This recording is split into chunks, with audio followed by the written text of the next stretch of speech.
Okay, the song starts. Meow. Meow.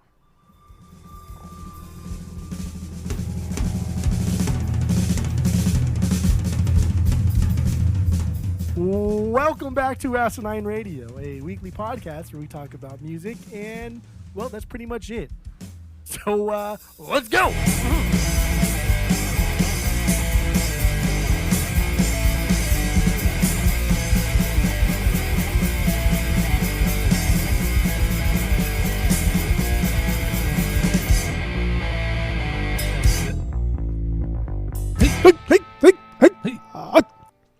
This is Asinine Radio. This is the weekly music podcast where every week we get into Fearless Beer Review. We get into vinyl stuff we picked up, stuff we've been listening to, stuff going on at Jeff's record store, Desert Groove Records in Arizona. And then we wrap it up with some new music and other happenings in the music world. My name is Tyler, and way out there, hundreds of miles away, is Jeff. While you're listening, go to Spotify, Apple Podcasts, give us 5 stars, follow us, subscribe to us, follow us on the socials. So yeah, that's all I got for the boring intro. Let's get into it. Let's get into the Fearless Beer Review. What do we got today, Jeff? Go. I have some local stuff here. It's called Orange Cloud IPA. I'm pretty sure this is a hazy. But this came from Desert Monks Brewing, which is down the street from my house. And what's Have we been there? We have not been there. I've always thought it was closed because every time I've driven by there, because there's a Froyo place across the street that the kids like to go to, and I like to go to Froyo. I like frozen yogurt. I get I don't like that you call it froyo, but okay. I get half cake batter and then half chocolate, so it's like a chocolate cake, and then I get a bunch of sprinkles. Sprinkles taste like nothing. I get a fuck ton of sprinkles. They just taste like sugar. They're useless. Yeah, they don't taste like anything. It's all visual, they don't taste baby. like anything. It's all visual, baby. Exactly. It's all visual, and I like the texture to them because you chew on them and they turn into like wax, and there's like little wax balls. It's good. Yeah, that's definitely a hazy. I just poured it out right now. But anyway, Desert Monks Brewing. It's been there for years and years, but during the pandemic, it was shut down, obviously. Then after the pandemic, after the quarantine was lifted, it had like spotty days that it was open, and so I never been there. But I went there because some guy who bartends there came into our record store, Desert Groove Records. He came in and bought like a bunch of cool shit, a bunch of like kind of like rare psych stuff, and some like Arizona local thing for like almost $100. He's like, "Yeah, dude, I do this vinyl night the last Tuesday of every month." Like, I said, what is vinyl night? He says, "That's exactly what it sounds like. You come, bring some records you want everyone to hear, and I play it, and you enjoy beers." That's sick. And so we went. I saw you made a post about it, but I didn't know the story behind it. Yeah, we went, and like there was a lot of people there, and there's a lot of people there that I've never seen in our store, so that was kind of cool. Just like untapped market. Good I guess. Promotion. Yeah. So next time we go, and he would like to do it like twice a month, but there's like an open mic night guy who draws a bigger crowd. But I think within the next month we'll draw like a massive crowd.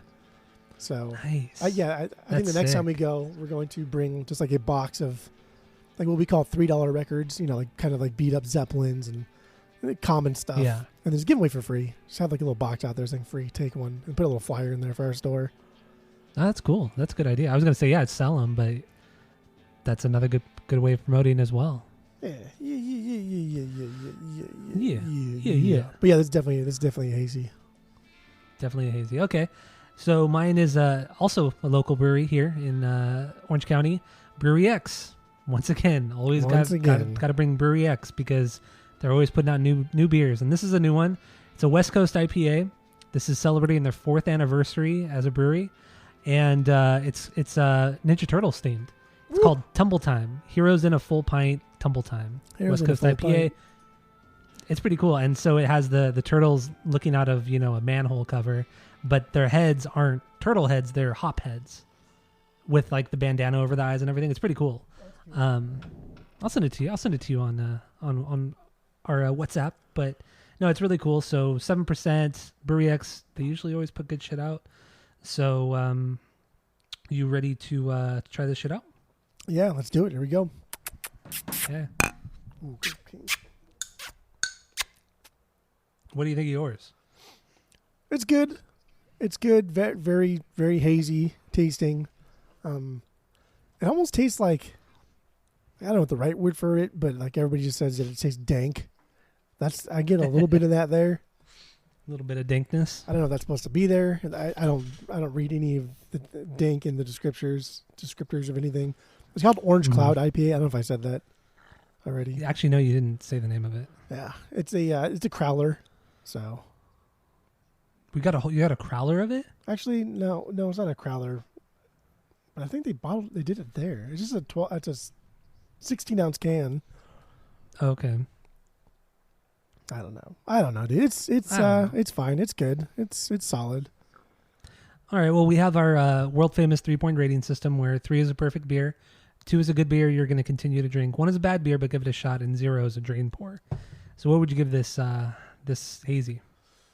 I think I do close to a 2. I don't think I would do a 2, but if I were at Desert Monks, they had a couple other beers I really liked. So I'd do like a 1.9. 1.9. It's not bad. Okay, not bad. If I was on the spot, like I just sat down and I was like talking to people next to me and the bartender came out like, what would you like? I would just say this. It's fine. Mm-hmm. It's a good appetizer beer to something to chew on while I'm thinking. All right. My Tumble Time, my Ninja Turtles beer. This is pours out like a dark gold, brownish gold. Not what I was expecting because I thought West Coast IPAs were lighter in color, but I don't know, whatever. This is good. I would go back to it, but the Brewery X does have better beers. I'd rather have one of their hazies. I'd rather have their Fest beer, their Helles or something like that. But this isn't a bad IPA. It tastes, I mean, it's surprisingly refreshing, but very, very hoppy as well. But not like a double IPA hoppy, but it's good. This is good. Not malty at all. It's pretty well balanced here. So, I mean, once again, Brewery X, they put out another good beer. I'll give this a 2 out of 3. I would have it again. But this is like a first beer. Like if like what you said, go to a brewery, this would be a good first beer, not like a third or fourth beer, but a good first beer for sure. Just to get the night going, the day going. So yeah, so I gave it a 2 out of 3. You gave yours a 1.9 out of 3, which is, I guess that's cool, whatever. But I was so excited about the label because the label is so cool. Did you get the pic I sent? Oh, I didn't even beep. Oh yeah, there it is. That's cool. I mean, that's right. Yeah, that's rad. I like that a lot. It's pretty sick. It caught my eye immediately. I mean, that's a tattoo right there. It's pretty cool. It's pretty cool. And I kind of wonder too. I wonder if they get the rights for this kind of shit. Like this is clearly like copyright. Why would they need to? I mean, yeah, I guess. Look at Oscar. Remember Oscar Blues with the whole Guns N' Roses thing, the Guns N' Rose beer that they got sued over. Yeah. And all they did was just stop doing it, but they got them a fuck ton of attention. Maybe that's their plan here is to get a cease and desist and then blow it up. Yeah, that's cool, man. And it makes and coincidentally this comes out right when the new movie comes out, the new Turtles movie. So have you seen the new movie? Not yet, bruh. I'm gonna watch it this week because Tammy works. She works Wednesday, Friday, Saturday, so perfect to watch Ahsoka, watch some Turtles. Have you ever seen Midsommar? Is that like horror movie? Yeah. I've heard it was good, but I haven't seen it. I don't like we've talked about it. I don't know if I like horror movies anymore. People have been telling me over and over to watch it. They keep watching it. It's really good. It's fucking scary as fuck. You like it. And I watched it last night and I mean, it kept me up like all night. Like, no way, really? Yeah, dude. It was, I don't like spoil anything because it's just better if you go in completely blind, but that thing was fucked. That was weird shit. I don't like to be scared anymore. I took 2 breaks. It's not fun. I eat fucking bowl of cereal. What kind of cereal did you eat? Cocoa Puffs. I don't even like Cocoa Puffs so much. You were just so out of your mind. You just ate whatever was in there. Well, like at some point, like my back hurt because I was so tense. Like I gotta take a break, dude. I gotta do something else. I gotta take my mind off of this for a minute. Well, okay. Without spoiling the story or anything, like what kind of monster is it? Is it paranormal? Is it religious demon? Is it alien? What is it? What I mean, I really don't want to say anything because I didn't know anything about this going in. I don't know anything about it either. But like you can tell because you can tell from some of the pictures and stuff. Like it looks like it's some type of cult. That's what I thought it was going in. Okay. So that's like the easiest descriptor that you can tell from the pictures of what it's about. Okay. Man, I'm curious. I've been curious about it for a while, but I just don't want to be scared, and I don't want to be scared for weeks because that's what's gonna happen. I'm just gonna think about it at night, and it's gonna keep me up. Yeah, I'm a little bitch. I mean, it's just not fun for me. It's definitely not like looking in your closet for Jason type of scary, but it's it's kind of like, what the fuck did I just? Why did I just watch that? Was it because you like that one movie, the one, that really popular one that came out last year, 2 years ago, the one that like that Airbnb with Justin Long's in it? Oh, not Jeepers Creepers. Not the Babadook. The Barbarian. Yeah, the Barbarian. Did you like that? That was like an actual like thriller though. That was like a horror movie. Yeah, that wasn't a slasher. Okay. That one was really cool because that was like an old school, like Jason, Freddy, thrasher or slasher film, but it was just done in a more contemporary manner, and the story just happened to be fucking fantastic. But yeah, I love that movie. Okay. See, I didn't. I thought it was okay, but it was a little too all over the place. But people were talking about how scary it was, and it really wasn't scary. But yeah, whatever. Anyway, okay. Well, the Babadook was stupid too. I watched that a couple years ago. Yeah, the Babadook's dumb. Fuck that movie. That was dumb. It wasn't even scary. Like, it's the scariest movie ever. Like, fuck you. I actually thought the Babadook was like super silly. Like, I didn't think the Babadook was scary in any capacity. Mm-hmm. And I get frightened by like fucking Cloverfield. I watched again recently, and that freaked me out. Man, I haven't watched Cloverfield probably in 12, 13 years. I think I've seen it since we saw it in theaters. Yeah, that might have been the last time. No, I bought it on DVD when it came out, and I think that was the last time I watched it when I bought it on DVD. It's frightening. Yeah. Man, dude, that was so... I remember when we watched that in theaters, that first scene where they're going to the surprise party, his surprise party, and then they look out the window and shit's going down. Yeah. Like that, just that first scene was... Fuck that. It's creepy. It's just... yeah, it's unsettling. Anyway, yeah, horror movies, like actual scary movies, I don't like. I like the old, Universal movies, like the slasher ones from the 70s and 80s, but like actual like scary shit, I don't care anymore. I think it's because because we as a society are just getting more and more desensitized every year. Like the horror movies have to do more to scare us. Yeah. And so then you get to like actually peek into some of the demented, fucked up minds of some of these producers and directors. Like what's wrong with you, dude? Yeah. Like, why is that okay, man? Like, come on, dude. That's just fucking weird. I know. And I don't care if people make fun of me. Like the Grudge, still one of the scariest movies I've ever seen. Paranormal Activity, scary as fuck. Yeah. That movie's so scary. I mean, remember we saw that in theaters? Everybody, that was crazy. That was a sold out theater. I closed my eyes. I closed my. I was gonna walk out, but we had sat in the middle against a railing, and everybody would have seen me. Yeah. I was gonna walk out of that fucking movie. It scared the fucking shit out of me. I don't think I've ever been that scared in my goddamn life. Oh man, yeah, it's yeah. Fuck. And you know what? Honestly, because I think there's 6 of them, and most of them are pretty creepy, pretty scary. But yeah, fuck those movies too. Oh, but The Grudge, I can't even watch. I won't ever watch The Grudge again.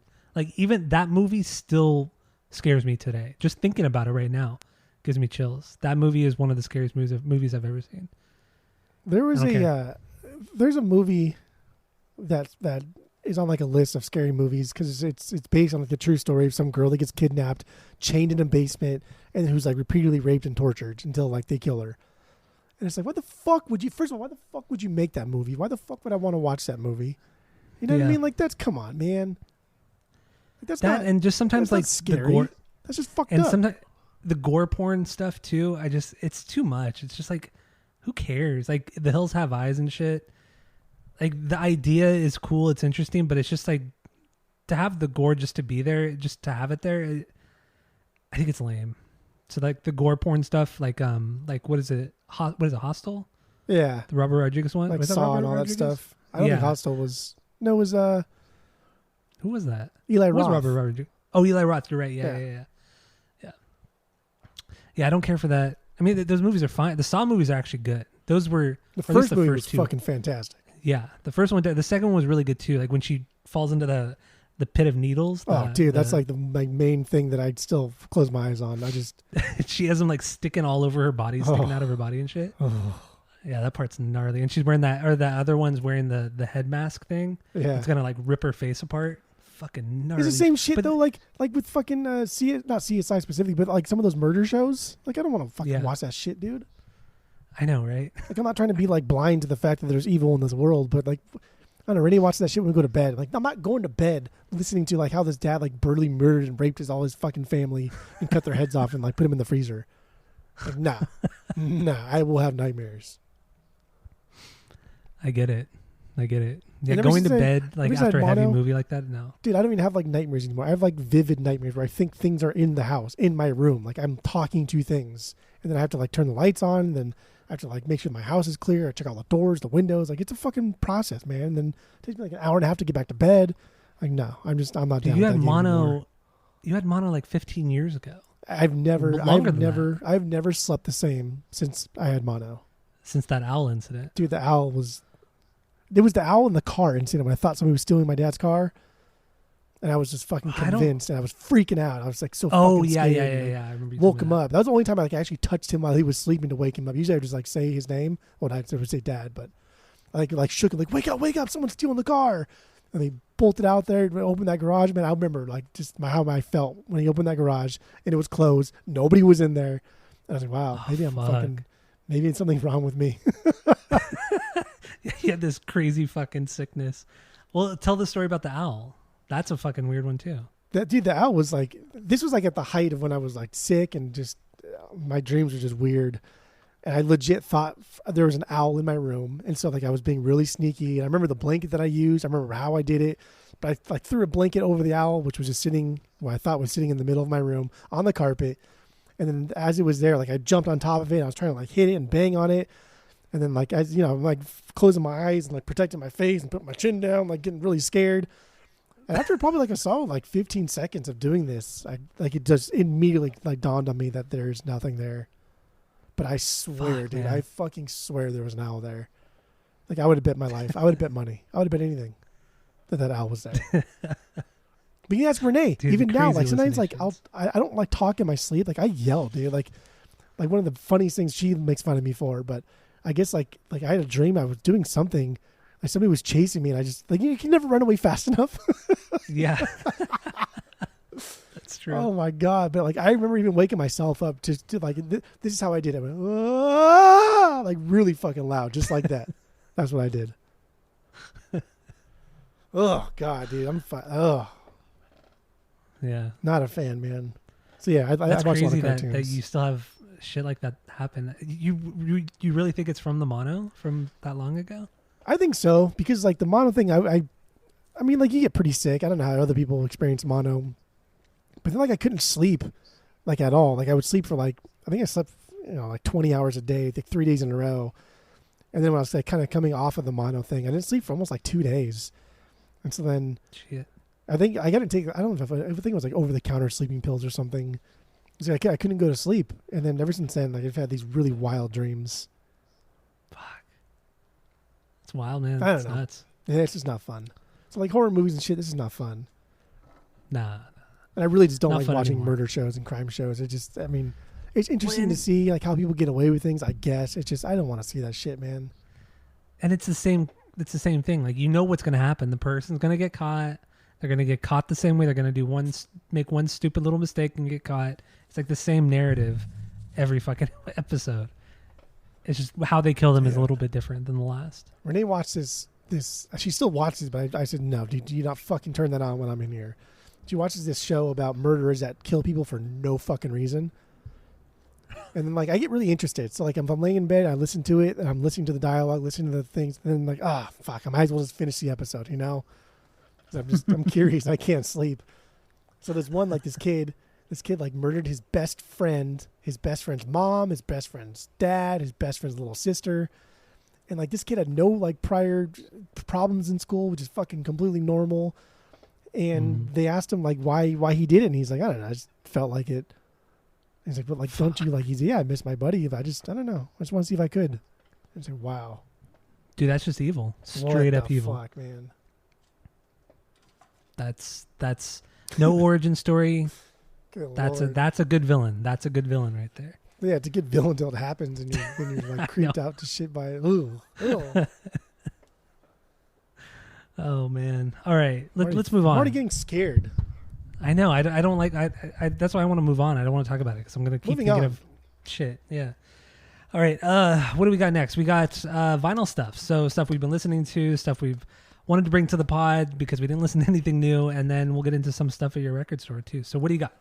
Oh, and also, if you want to listen along to these songs that we picked from the vinyl picks, there's a Spotify playlist in the description of this episode. Go check it out and listen to it along the way, whatever you want to do. So what do you got? Go. So I have one new thing and one kind of this upgrade thing. But the first one is Animals by Pink Floyd, their 10th album, 77. This is like top 3 Floyd for me. I love this. I think this is a better Dark Side of the Moon. I think this is what Dark Side of the Moon should have been. I think this is better. Dark Side of the Moon gets a little bit too... like the best way I can describe it is too Miami Vice sounding sometimes. It just gets kind of goofy and silly. Too synthy. Yeah. It's not necessarily synthy, but kind of like Tron. You know, like you're running away from something, and the camera's in front of you, and you're looking to your left and your right, and little neon lights. And it's a little too stupid sometimes. But I think Animals is absolutely perfect. It's a better version of Dark Side, and it's squished in between 2 albums. The Wall I fucking can't stand, and then Wish You Were Here I've kind of like fallen away from too. Lately, I'd never really cared for Wish You Were Here. Like it's cool, and I like it, I enjoy it, but like it's just not great. It's not a great album. Yeah, purgeable. I mean, I purged my copy. I had 2 copies, which are now in your store. That is true. If they haven't sold. One of them sold. Dude, we have so much Pink Floyd. It's fucking irritating that these knuckleheads don't buy it. I think I only have 4 Pink Floyd albums now. I just have Uma-Guma, Atom Heart Mother, and then Dark Side, and then Animals. You don't have Metal? You got rid of Metal? Yeah. Oh my god. Yeah. That's their best album. Come on. That's not their best album. Their best album is Atom Heart Mother, but that's fine. Even if it isn't their best, it's top 3. It has to be top 3 for you. We have a really clean OG in the store too. Maybe I'll throw it on tomorrow. How much is the OG? I don't remember. It's not that much. It's not like the Piper that we have in there. Yeah, the Piper. I would like that Piper, but I mean, I might be interested in this Metal because mine's a reissue from it's one of those 2012 reissues. Yeah, but I mean, my copy sounds amazing. But I mean, I would love to have a clean OG of Metal. Oof. The jacket and everything's clean too. Yeah, it's pretty damn clean. I might clean. Might grab that from your store. I don't know. We'll see. I think the only Pink Floyd we don't have besides their last 3 is Saucer. We don't have any Saucer. That one, I only ever see that one sealed, like a new repress sealed. I've never seen an old copy of that record. It's kind of one of the like that and Obscured by Clouds. I feel like are just the ones that you never ever see in the wild. Yeah, right? that's true. That Saucer for sure. I see the least of, and then Piper. And then Obscured. Yeah, definitely. Everything else you see constantly. Like we see a lot of Dark Side. They're always beat up. They're always worn. But I mean, yeah, I mean it makes sense because I mean that's like one of the best selling records of all time. Yeah. But which okay. It's good. It's good stuff. All right. Anyway. This was a pickup that my partner from the record store. He loves this guy. He has like a he collects like the more obscure stuff and then also the rare pressings of that obscure stuff. So like he traded in his like original copy for like a promo first press of this, but it's Dr. John's first album, Gree. And he threw this on at the record store. He's like, "You ever heard this?" I was like, "No, I never heard this guy." But then I noticed I've seen his other album later on. He's like, "Don't worry about that stuff. Just listen to this one." And then like if you like CCR, then if you like CCR and you like just really like swampy psychedelic shit, like that's what this is. This is pretty good. This is just fucking absolutely nasty. Just it's gritty. It is gross. The cover is nasty. This like blew my mind, dude. I'm infatuated with this record. I listened to a couple of other ones, not nearly as good as this, not nearly as iconic, but damn man, this is just like the best way to describe it is just nasty. It's nasty and gross. Nasty and gross. I can kind of hear that in the recording, yeah. His guttural vocals and Dr. John, the whole like slide guitar thing going on. Everything's really slow. Like the entire album is like this. It's so fucking good. I mean, it's definitely something more up your alley than mine, but it was still, the song you made me listen to was pretty solid. It was pretty good. God damn, the guy. I don't know if I get it on and died in New Orleans, just like nice. Like an institution. He's a staple in that. And I just, I don't know, man. It was good. It's good. And I love this a lot. I never heard of the guy either. I never ever heard of this guy. But he was never popular then, I assume, right? Or he got popular eventually in like the 70s. I mean, this came out 67, 68. And like in the mid 70s, he had a song that got pretty popular, but never anything on like the, I don't know, global scale or whatever. Never anything that gross. Yeah, but this album's on the Rolling Stones 500 Greatest Albums of All Time. Oh shit! Okay. So like, I mean, for what that's worth. What does that mean anyway? But it does. I mean, all those albums are they're worth something. Yeah, that's true. And they should be listened to at least once. So, but yeah, man, you should check this one out. You should check this one out. You should listen to it maybe like when you got like a full on 30 minutes to kill and crank it up a little bit and just get into it. This sounds like music that like if you're playing Red Dead and you're in like the swamp area and, and the creators are creating music, they're trying to sound like this. Okay. All right. But this is just a perfect example of it. And like, my God, man, it is so swampy. It's such an interesting way to describe an album. Dude, it makes CCR look like fucking choir boys. And they're swampy as fuck. So I know we've talked about the Rolling Stones top 500 albums, but I haven't. I always forget. So I'm just gonna shoot off the top 10 albums of all time according to Rolling Stones. Because they have 3 different versions. They have like the early 2000s one. They have like 2010. No, this is everything. And the 2020. There's stuff on here from looks like from the 60s up through the 2000s. No, I mean like they redid their list each time. Oh, they did? I don't know. But this is the first one that popped up. It doesn't say this is published in 2020. All right, this is the most recent. There's a lot of hip hop in 2020. Yeah, so let's go. We'll start with number 10. Number 10 is Lauryn Hill. Lauryn Hill's The Miseducation of Lauryn Hill. Yeah, number 10. Yeah, I'm going backwards. So number 10 is that. 9 is Bob Dylan, Blood on the Tracks from 75. That's wrong. Number 8, this is stupid too. Prince, Purple Rain. Purple Rain's fine. It's not that good, dude. I all this Prince love, I don't fucking get it. I do not get it. He's good, but he's not like, he was a great guitar player, but his music was just fine. It wasn't, I don't know, man. Prince is fucking honestly overrated. I don't give a fuck. Okay. Just like Elvis, just like Michael Jackson, even though Prince is actually really talented, but as a musician. But anyway, number 7, Fleetwood Mac, Rumors. 6 is Nirvana's Nevermind. 5 is Abbey Road from the Beatles, which fall albums. That album is that. 4, this one is crazy, but I've also never listened to the record. Number 4 is Songs in the Key of Life from Stevie Wonder. Have you heard that record? Yeah. I don't think I've ever heard it, from 1976. This one too, Joni Mitchell, the album Blue from 1971. Yeah. Do you know that album? I don't think I've ever listened to it. Dude, like people love that album, man. People think that it's just like the bee's knees. I don't really care for Joni Mitchell. I don't get it. I don't really care for that singer-songwriter type of thing.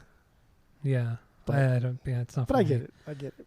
Not top. Number 2, Pet Sounds from the Beach Boys, and number 1, which I don't get at all. It's Marvin Gaye, What's Going On. Oh yeah. I don't know why. How is that not? I mean, it's a good record, but number 1, come on. I mean, that just like to me that just shows like Rolling Stone is trying really hard to hit like all categories of genres and like races, because the Marvin Gaye What's Going On, like number 1 album of all time, like no, dude, nah. Yeah, that doesn't make sense. Throw them in the top 10 if you want. That's fine. I don't really get it, but nah, not top 10. That's silly boy talk. Number 17 is Kanye West, My Beautiful Dark Twisted Fantasy. Come on, 17. That's not his best fucking album either. No, it's not. That's not even like that's probably like 4th or 5th best. Come on. That's not even like his most influential album that he's done. That's not even top three. That's not even the first, like the top 2 influential albums he did. At least put like fucking College Dropout. You could put 808s in there because that like changed. You put Graduation too. Graduation for sure. That was like classic Kanye, cutting up fucking beats and cutting up music. And come on, my people talking Twisted Fantasy? Nah. Yeah, that's crazy. Silly boy talk. 19 is Kendrick Lamar, To Pimp a Butterfly, which is I like that. Extremely high. I like that. But then that's 19. Number 20 is Radiohead Kid A. Yeah. Come on. What's wrong with that? You think that Kendrick Lamar album's better than Kid A? Get the fuck out of here. I don't. But like when you're splitting hairs between like 19 and 20, like to me, it's like, that's fine. Who cares, right? Doesn't matter. But like number 1 to number 20, like that's a big difference. But 19 to 20, like one up or one down, like who cares? It's still, like, come on, Kid A's fucking amazing. Kid A is. That's what I'm saying. It should be higher. It should be above Kendrick Lamar. That's insanity. But like Kid A did something for music at the time. Yeah, like that late 90s alt rock sound that they did with OK Computer. And then they came out with this in 2000. That was fucking rad. But like Kendrick Lamar with To Pimp a Butterfly brought back hip hop to the mainstream and then took it to a different place. And then, dude, Kendrick Lamar is amazing. I don't get him either. I just don't get it. Have you ever... Okay, so D'Angelo's album Voodoo is number 28.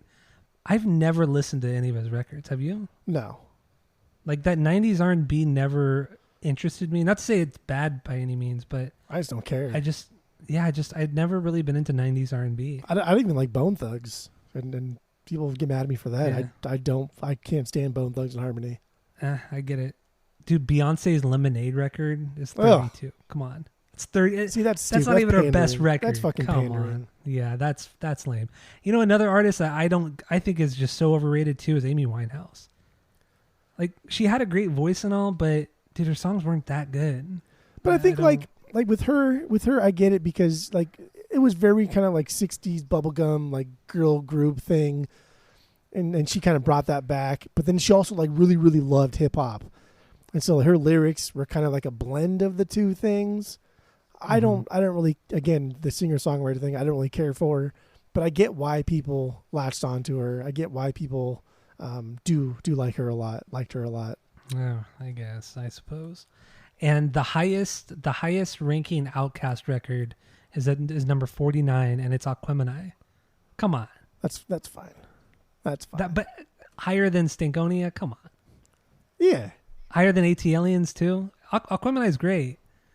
But even AT-Aliens and Stankonia are better records. Through and through. Come on. I agree. I mean, but like, what's the wrong with Aquemini? I don't know. I just wanted to go through that real quick. The top 50. Anyway, moving on.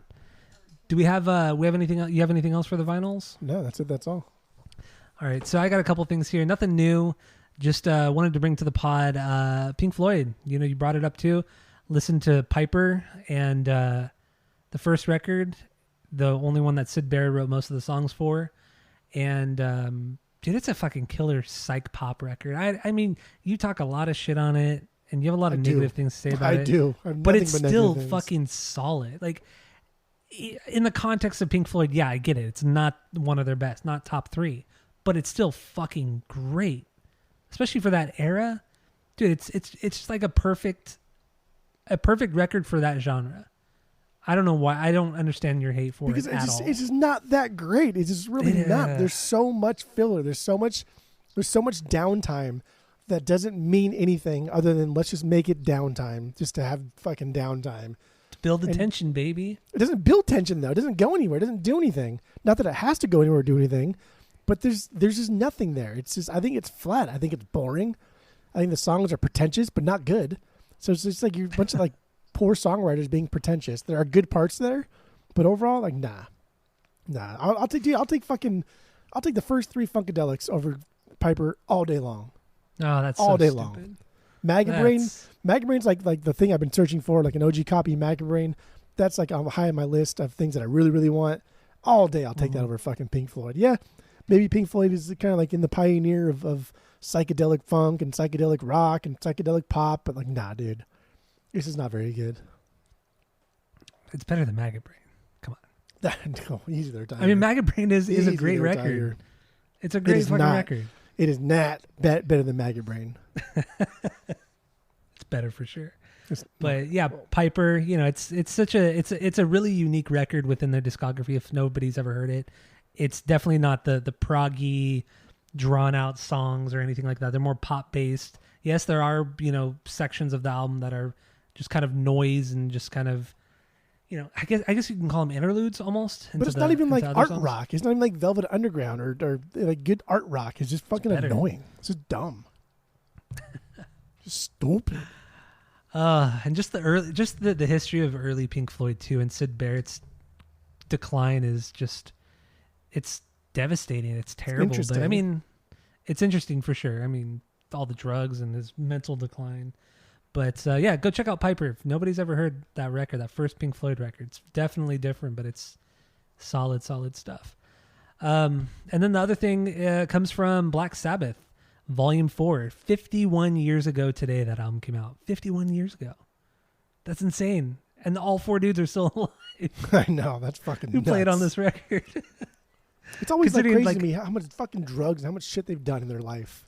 Yeah, all of them. Not just Ozzy, but all 4 of them. And they're still kicking. They're still making music or playing shows or whatever. It's wild. But yeah, Volume 4. Not my favorite Sabbath, but it's definitely it's a fucking amazing record. Some amazing songs. Their first ballad, the first real ballad is on there. I love it. Dude, I love Changes. But Supernaut is definitely the standout banger on this record. The following Changes, after it comes after Changes. Absolute banger of a record. I don't know. I listened to it and it's crazy that it's 51 years old. I mean, everything about this record is like perfect. It's great. It's amazing.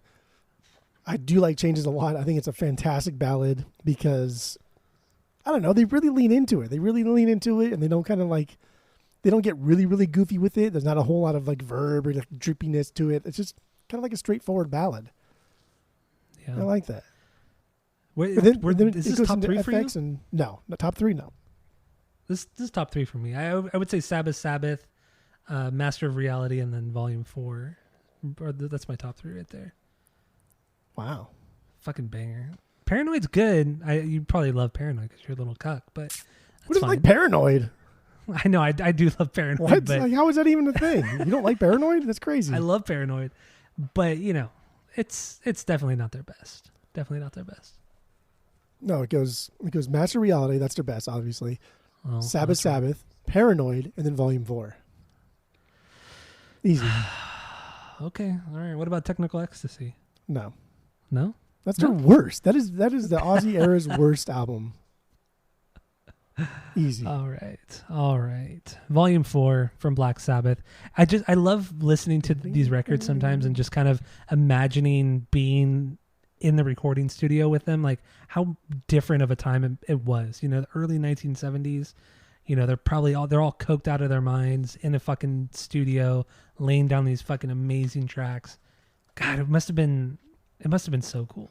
And Supernaut, just to be a fly on the wall. Supernaut's that type of song that feels like it started with that line, that ding ding ding ding ding ding ding ding ding. I feel like maybe like Tony like came up with that line, and then everything else just fell into place, right? Because you can hear Geezer like the like that, and the Bill Ward's kind of like do do do do do do, then kind of drops in, like it feels like a jam song that they just kind of like throw the together. Riff itself, just the riff by itself is a jammy thing. Yeah, dude, it's good. It doesn't feel like it's fussed over. Oh, it's amazing. It's an amazing song. Perfect song. Perfect album, honestly. Even though Changes is on it, it's still a perfect album.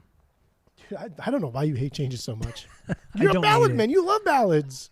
I don't hate it, but come on. Okay. Anyway, moving on. Anything else for the vinyls? That's it. That's all. Songs of the week. All right, let's get into a few songs that came out this week that are worth talking about. Let's get into... I'm going to start... Okay, POD put out a new song with Randy Blythe, the singer from Lamb of God. Did you listen to the song? It's called Drop. I did. This wasn't that bad. It was a lot better than I was expecting, but I still don't care. It was surprisingly very heavy. But yeah, go check it out. The new POD song Drop. There's some like lulls in the song, but overall it's a pretty good song. Dead Icarus. This is a new band from ex-vocalist from Atreyu, Alex Verkatzis. After being fired from Atreyu a couple years ago, this is his new band. We talked about the first new song he put out a few weeks ago, and this is another one. It's called The Vulture Circle, and it doesn't hit quite as hard as the first song did, but it's fine. It's good. So go check out Dead Icarus. This is I've always liked Alex's vocals, and this is way better than what Atreyu's been putting out for the last 6-7 years or whatever. So yeah, go check it out. Dead Icarus, The Vulture Circle, and the other song Sell Out. Or what did you think of this one?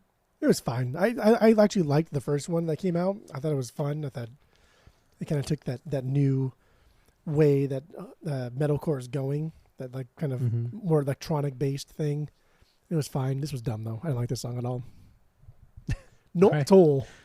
All right. So now we can kind of finish up this episode talking about our best boys news, in Blink. baby.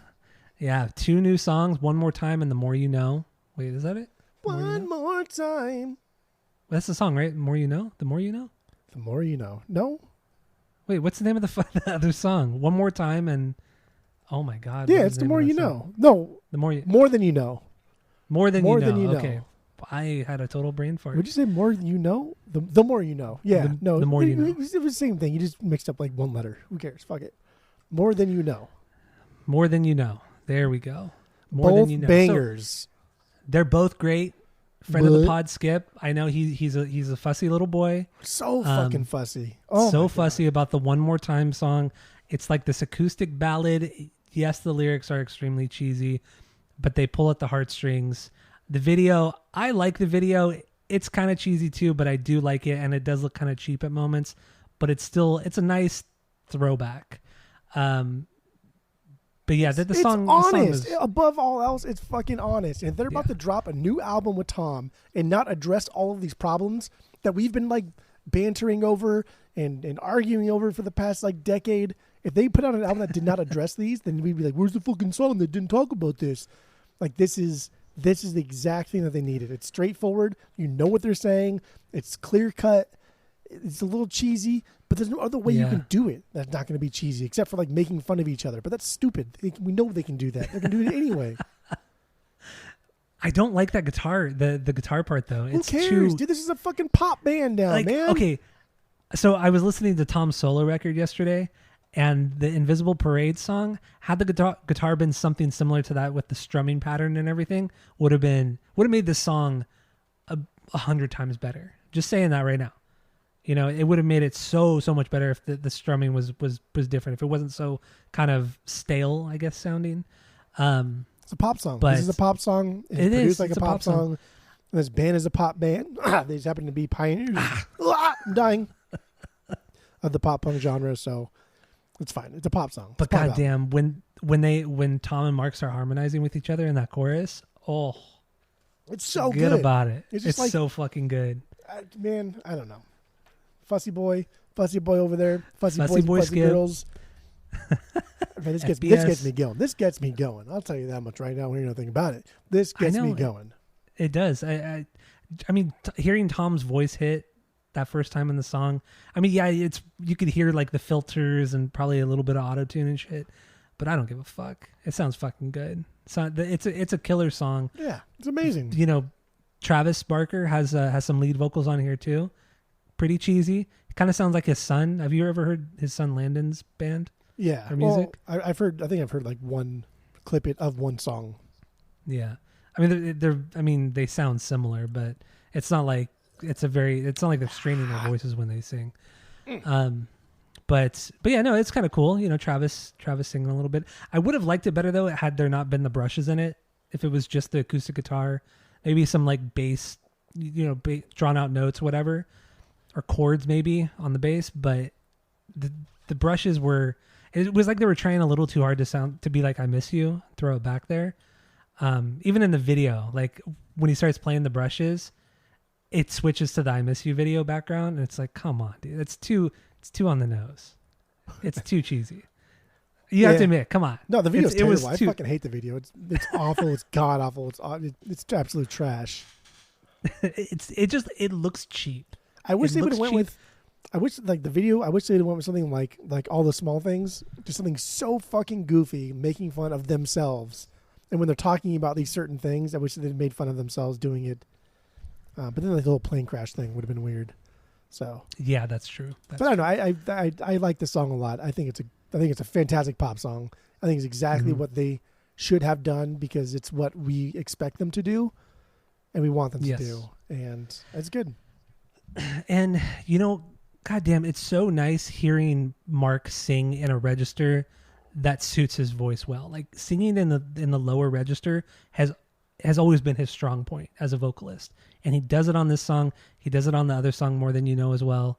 It's not the California 9 sound where it sounds like he's about to blow out his voice.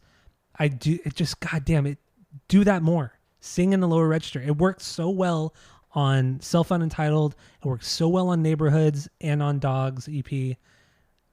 Just keep it up, man. Keep it up.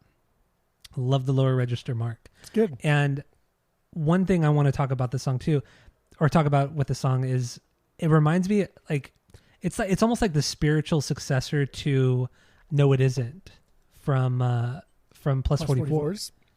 I mean, it's just like it's that slow build up. It doesn't crescendo the same way No It Isn't does, but just the style of it, how honest the lyrics are, how on the nose the lyrics are. There's no metaphors or anything like that. I love the blatant honesty in the two songs, and the structure of the songs are similar. So I would say it's kind of the successor to No It Isn't from Plus 44, but not nearly as good. And but I will have to agree with Skip as well. He did say in our Discord that this is the worst Tom era single, not song, but single. God. It is though. Come on, but like, who name even a worse cares? single. Who even cares? Old fussy boy Skip does. Who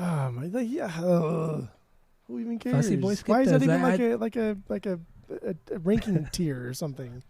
It's like that's equivalent to like baseball announcers like throwing out the craziest stats that are completely irrelevant. Yeah, like this is the best hitter on Thursday nights, night games, playing against the last place team. Like, who cares? So that's cyberbullying. That's what we do. That's true. Hashtag cyberbullying. Anyway, one more time. That was the first one, the video. Now we get into the better song. Yes. More Than You Know. No music video. There was a lyric video for this. But this song is, oh my God. This song is incredible. It starts off with the piano and you're like, oh my God, this is just going to be an extension of One More Time. And then you hear that really nasty pick slide come in. Loves it. Tom loves the fucking pick slide now. Loves the pick slide. He just cannot get over it. He used it sparingly before, but now it's a part of him. It is a part of him. He used it sparingly in the early 2000s, but once Self Unentitled, he was all about the pick slides. Now we're talking like 3-4 a song, like on the Coachella sets. Yeah, like he's doing them so 3-4 a song. But yeah, this song is absolutely fantastic. You know, tone design, because this is also a pop song. It's just a little bit more aggressive, so I understand like why it sounds the way it does. But I think it sounds great. I think Travis like machine gun drums in the chorus, the little double bass thing. Oh, it the sounds like a bass fucking machine gun. It sounds like using triggers. And it sounds great. It's fucking rad. I like it. And the little pre-chorus thing that Tom does, like dun dun dun dun dun dun dun dun dun. Like, what is that even? Yeah, it hits fucking that pre-chorus. Once again, Tom is so good at pre-chorus. He's better at pre-choruses than he is choruses, and this is another good example of that. And the way he sings that pre-chorus is very. It's a good throwback to the Self Unentitled era. He sounds like that era Tom, which is so fucking cool. And then it drops into the incredible chorus. There's a surprise at every turn on this entire song, from the intro to the pick slide. And even Mark's verses are fucking solid too. And then just the bombastic pre-chorus into the double bass chorus. And then you get to that bridge with like the wood block, or I guess it's a wood block. Yeah. But it's very reminiscent of Violence. Oh, dude, that bridge is fucking awesome. This whole song is just, I have nothing bad to say about it. And I've listened to it this week. Since it came out on Thursday, I've listened to this song maybe like 30 times. And I try and show it to every single person that I possibly can. Even if it's just like snippets on my phone, I don't even fucking care. I'm just trying to spread this word because they're back, man. This is it. Yeah. This is what we've been hoping for. This is what life is. What I don't understand is why is this not the single? You know, leading up to the album. Why would they do One More Time? Like One More Time, it's a song for the true heads, the true Yeds. Why is that a single? Like that's not going to draw people into the band who don't really know about the band. You know what I mean? Like that's a deep cut sounding song. It's too cheesy. Yeah. It has to be a deep cut. But they put it out as a single. But then more than you know, this incredible comeback that just encapsulates what Blink were doing in the mid 2000s to like modern day Blink. Like this is perfect. It's absolutely perfect. And it's insane that this was not the lead single leading up to the album. Well, because we already got Edging, right? We had Edging. So put out like this one. But that was a year ago. True. But Edging, like I don't know, they need that ballad in there. They need that like I Miss You in there for every violence or whatever this other single was that wasn't cheesy on Self-Entitled. Feeling this. Yeah. Stupid. You need your I Miss You for every feeling this. And that's where that comes in. I suppose. But you know the new album, 17 tracks, right? 17 tracks. We've only heard 3 of them. We still got 14 songs left. So excited. That's killer. That's fucking killer. Yeah, new album October 20th, which is really awesome. I checked on the website too. The vinyl is releasing the day of the record. So hopefully we'll get it before. We'll get the vinyl before the record comes out. I doubt it, but you know, at least we're not having to wait 2-3 months after the album comes out to get the vinyl. Yeah, we had to wait a fucking year since the single came out, but that's fine. That's true, yeah. That's very true. Dumbass band, dude. Honestly, like that still irritates me. Just so disrespectful. You put out a fucking single and then don't say anything for a year. The fuck out of here. The fuck out of here. I thought for sure the vinyl was going to get pushed back because it was like 2-3 weeks ago. Travis posted on his Twitter or Instagram the test pressing for the new record. And I'm like, oh, dude, this sucks.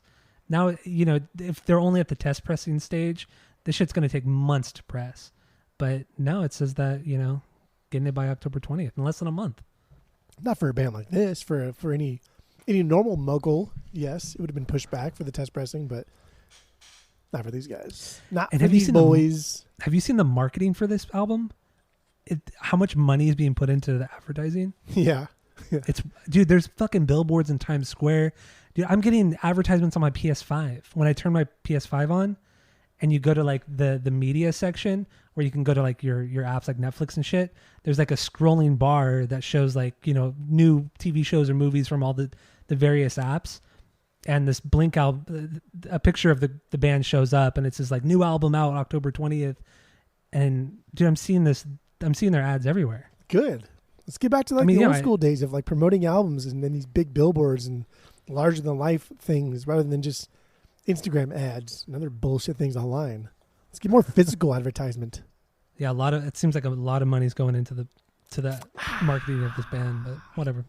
They deserve it. Tasty. Yeah. So exciting. Yeah. So I don't know. That's all I got for this episode. You got anything That's all there is. What else is there? What else do you need? That's all there is. So Blink is back, baby. They're back, baby. It's so exciting. Bib, homie. Blink is back. Bib. Gig and bib. You forgot what terrible. Gig is on. No, Gwen is God. God. Gwen is God. Yeah. That's stupid because that's not true. Oh man, have you seen that clip? You know who Bert Kreischer is, that stand-up comedian? Oh, his stand-up is terrible, but I listened to one of his podcasts, and he has like a cooking show that he puts out like once a month. Yeah, he has a cooking show that he puts out once a month or something, and he had Corey Taylor on it and Gavin Rossdale on the same episode, and he's cooking them fish and chips, and Bert asks Gavin Rossdale about Gwen, and it's so awkward and it's so uncomfortable, and Corey Taylor's super uncomfortable. It's just really... It's one of the funniest clips I've ever seen. It was fucking hilarious how awkward it was. Interesting. Do you think it was like awkward because like even Gavin Rossdale doesn't understand how he got Gwen Stefani? Yeah, because he was like, because Bert set it up to something like he immediately just said like, you know, I knew you were married once. I met her once. she's beautiful. And he like goes on and talks about how beautiful Gwen Stefani is and how nice her skin is. And then I don't know, it just gets super fucking awkward, and you could just see Gavin Rossdale squirm in his seat.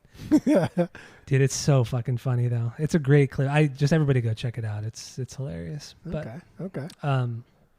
Yeah. Anyway, is that it? No, that's it. That's all. Unless we're gonna talk about Gwen or Blink-182 anymore, that's fine. No, let's get into the main episode. All right. Yeah. There we go. All right. Thank you all for listening. Give us 5 stars, Apple Podcasts, Spotify. You know what to do. You know the drill. So that's it. Here we That's go. all. Go Russell.